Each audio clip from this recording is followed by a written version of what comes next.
नमस्कार मु अभिमनु आपण देखुचंती आम शक्ति न्यूज। आज आपण मानक पई रहिछि देश विदेशर केतोटी बड़ गुरुत्वपूर्ण खबर। आसंतु खबर उपरे नजर पकेइबा। आजर प्रथम बड़ खबर, ओडिशा क्रिकेट एसोसिएशन ओसीओर सभापति पद छाड़िछंती प्रणव प्रकाश दास ओरफ बबी दास। एने ओसीओ संपादक संजय बेहेरा गणमाध्यम को सूचना दैछंती। श्री बेहेरा कहिछंती जे व्यक्तिगत कारण दर्शाई बबी दास सभापति पदरु इस्तीफा दैछंती। आगामी 45 दिन मध्य नुआ सभापति पई निर्वाचन हेबो बोली सूचना मिलिछि। परवर्ती खबर, गतकाली उपमुख्यमंत्री दुईटी जिलार विभिन्न पंचायत परिदर्शन जाई सेठारे चाषी आलोचना करने सहित तांको निश्चिंत रहिबाकू आश्वासन दैछंती। चाषी को फसल नष्ट पाई उचित परिमाणर क्षतिपूर्ण दाबी दियाजिबो बोली सरकार प्रतिश्रुतिबद्ध अछंती। सरकार आपण मानक सहित अछंती। जदि कोनोसी असुविधा हुए तेबे सरकार एहार समाधान पंथा निश्चय बाहर करिवे बोली उपमुख्यमंत्री कहिथबार सूचना मिलिछि। परवर्ती खबर, रील्स करी दंड गणिले दुई जण अमानिया युवक। बालेश्वर राजरास्तार बेपुरिया गाड़ी चलना एवं बिना हेलमेट रे गाड़ी चलेबा सह दुई जण युवकों पई महंगा पड़िछि। सेमानक नारे 11,000 टंका चालाना कटिछि बालेश्वर आरटीओ कहिसंती। जणे युवक बालेश्वर एवं आउ जणे नीलगिरीर। दुई जण युवक बालेश्वर सहर जनगहलीपूर्ण स्थान मानकरे बेपुरिया भावे गाड़ी चालना करी रील्स करबा सहित लोकको जीवन को विपद रे पकाउथिले।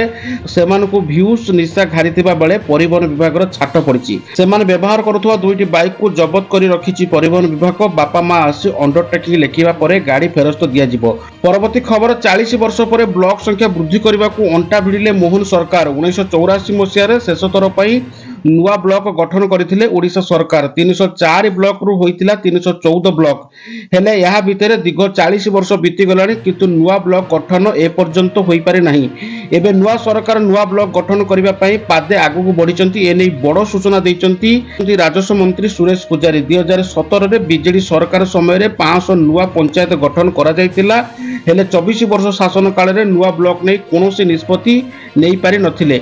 1958 मसीह रे राज्य रे 124 ब्लॉक रहिथिला बेले 1961 मसीह को एही संख्या 214 को आसीछि। परे 1984 रे राज्य ब्लॉक संख्या 314 होइतिला बोली सूचना मिलिछि।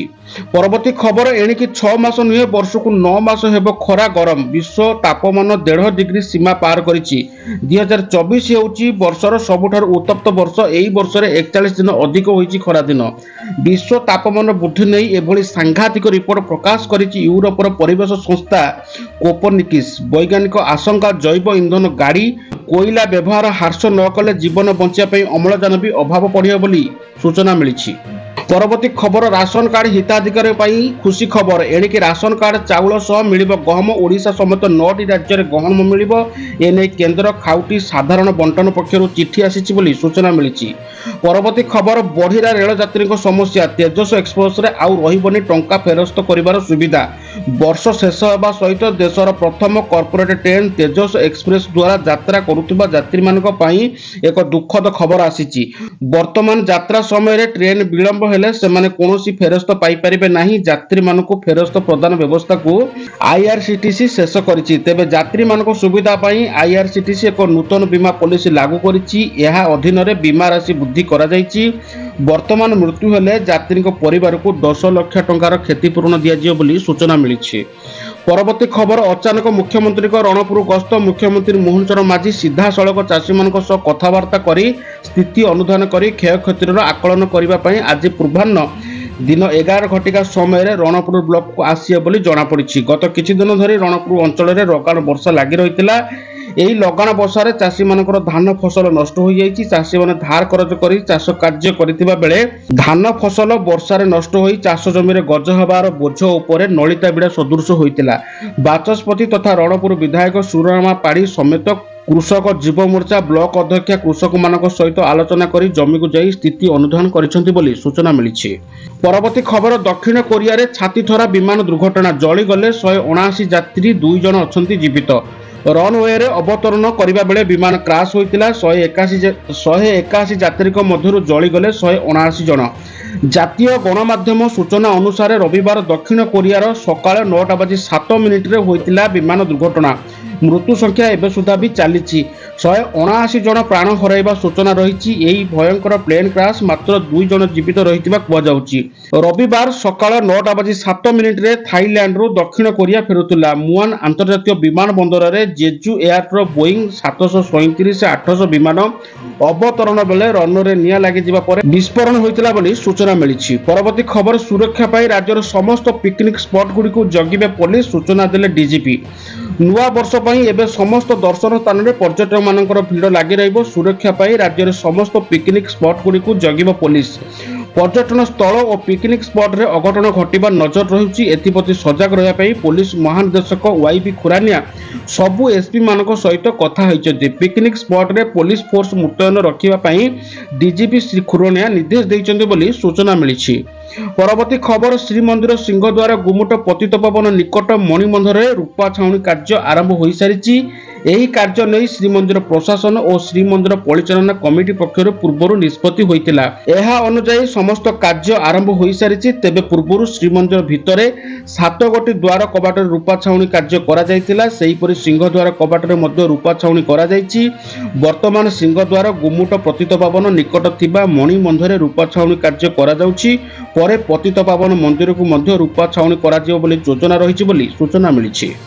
ପରବର୍ତ୍ତୀ ଖବର, ମହୁମାଛି ଆକ୍ରମଣରେ ପ୍ରାଣ ହରାଇଛନ୍ତି ମୟୂରଭଞ୍ଜ ଜିଲ୍ଲା ଡିରି ବ୍ଲକର କନିଷ୍ଠ ଯନ୍ତ୍ରୀ ବିଶ୍ୱନାଥ ମୁର୍ମୁ। ଶ୍ରୀ ମୁର୍ମୁ ମହୁଲଡିହା ସ୍ଥିତ କ୍ୱାର୍ଟର୍ସରେ ଥିବାବେଳେ ତାଙ୍କୁ ମହୁମାଛି ଆକ୍ରମଣ କରିଥିଲେ। ତୁରନ୍ତ ତାଙ୍କୁ ରାଇରଙ୍ଗପୁର ମେଡିକାଲକୁ ଚିକିତ୍ସା ପାଇଁ ନିଆଯାଇଥିଲା। ହେଲେ ସେଠାରେ ତାଙ୍କୁ ଡାକ୍ତର ମୃତ ଘୋଷଣା କରିଛନ୍ତି ବୋଲି ସୂଚନା ମିଳିଛି।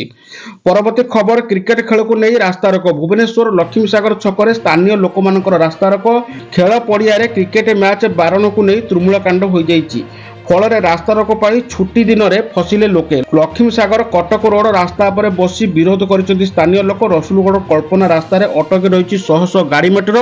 ପରିସ୍ଥିତିକୁ ନିୟନ୍ତ୍ରଣ କରିବାକୁ ପୋଲିସର ଉଦ୍ୟମ ଜାରି ରହିଥିଲା ବୋଲି ସୂଚନା ମିଳିଛି। ପରବର୍ତ୍ତୀ ଖବର, ଗୁପ୍ତେଶ୍ୱର ଯାଉଥିବା ବେଳେ ଓଲଟିଲା ବସ୍, 4 ଜଣ ମୃତ, 28 ଜଣ ଆହତ ଅଛନ୍ତି। ସୂଚନା ଅନୁଯାୟୀ ନିଆଳି ଅଞ୍ଚଳର କେତୋଟି ପରିବାର ଏକ ବସ୍କୁ ଭଡ଼ା କରି ରାଜ୍ୟର ବିଭିନ୍ନ ମନ୍ଦିର ପରିଦର୍ଶନରେ ଯାଇଥିଲେ। ବସ୍ରେ 40ରୁ ଅଧିକ ଜଣ ଯାତ୍ରୀ ଥିଲେ। ସେମାନେ ଗତକାଲି କଳାହାଣ୍ଡିରେ ମା ମାଣିକେଶ୍ୱରୀଙ୍କ ଦର୍ଶନ କରିବା ପରେ କୋରାପୁଟର ପ୍ରସିଦ୍ଧ ଶୈବପୀଠ ଗୁପ୍ତେଶ୍ୱରକୁ ଯାଉଥିଲେ। ଆଜି ସକାଳେ ସେମାନେ ବାବା ଗୁପ୍ତେଶ୍ୱରଙ୍କ ଦର୍ଶନ କରିଥାନ୍ତେ। ତେବେ ଆଜି ସକାଳ ବଡି ଭୋରରେ ବସ୍ଟି ଡକରି ଘାଟି ପାର ହେଉଥିବା ବେଳେ ସୁକୁନାଳ ନିକଟରେ ଓଲଟି ପଡ଼ିଥିଲା ବସ୍। ଘଟଣାସ୍ଥଳରେ 2 ଜଣଙ୍କର ମୃତ୍ୟୁ ଘଟିଥିବା ଜଣାପଡ଼ିଛି। ଆଉ 2 ଜଣ ଚିକିତ୍ସାଧୀନ ଅବସ୍ଥାରେ ଡାକ୍ତରଖାନାରେ ପ୍ରାଣ ହରାଇଛନ୍ତି। ଆହତମାନଙ୍କୁ ରାମଗଡ଼ି ପ୍ରାଥମିକ ସ୍ୱାସ୍ଥ୍ୟକେନ୍ଦ୍ର, ବୈପାରିଗୁଡ଼ା ଗୋଷ୍ଠୀ ସ୍ୱାସ୍ଥ୍ୟକେନ୍ଦ୍ରରେ ଭର୍ତ୍ତି କରାଯାଇଛି। ଆହତମାନଙ୍କ ମଧ୍ୟରୁ ପ୍ରାୟ 10 ଜଣଙ୍କ ଅବସ୍ଥା ଗୁରୁତର ରହିଛି। ଜଣେ ନାବାଳକର ଗୋଟିଏ ଗୋଡ଼ ଓ ଗୋଟିଏ ହାତ କଟି ଯାଇଥିବା ଜଣାପଡ଼ିଛି। ପରବର୍ତ୍ତୀ ଖବର, ଐତିହାସିକ ବରଗଡ଼ ଧନୁଯାତ୍ରା 2025ରେ ହେବ ଆହୁରି ଲୋକପ୍ରିୟ। ଏହି ପାରମ୍ପରିକ ମହାକୁମ୍ଭର ପ୍ରଚାର ପ୍ରସାର, କଳାକାରମାନଙ୍କର ସମ୍ମାନ ସହ ଏହାକୁ ଆହୁରି ଭବ୍ୟ କରିବା ପାଇଁ ରାଜ୍ୟ ସରକାର ଅନୁଦାନ ରାଶି ବଢ଼ାଇଛନ୍ତି। ଏହି ରାଶି 10 ଲକ୍ଷରୁ ବଢ଼ାଇ କୋଟିଏ କରିବା ସହ ବ୍ୟାପକ ପଦକ୍ଷେପ ଗ୍ରହଣ କରିଛନ୍ତି ରାଜ୍ୟ ସରକାର। ଧନୁଯାତ୍ରାରେ ଅଂଶଗ୍ରହଣ କରିଥିବା 170 ଜଣ କଳାକାରଙ୍କୁ 10,000 ଟଙ୍କା ଲେଖାଏଁ ସମ୍ମାନ ରାଶି ପ୍ରଦାନ କରାଯିବ। ଧନୁଯାତ୍ରାକୁ ୟୁନେସ୍କୋ ଐତିହ୍ୟ ମାନ୍ୟତା ପ୍ରଦାନ ପାଇଁ ବିଶେଷଜ୍ଞ କମିଟି ଗଠନ କରାଯିବ।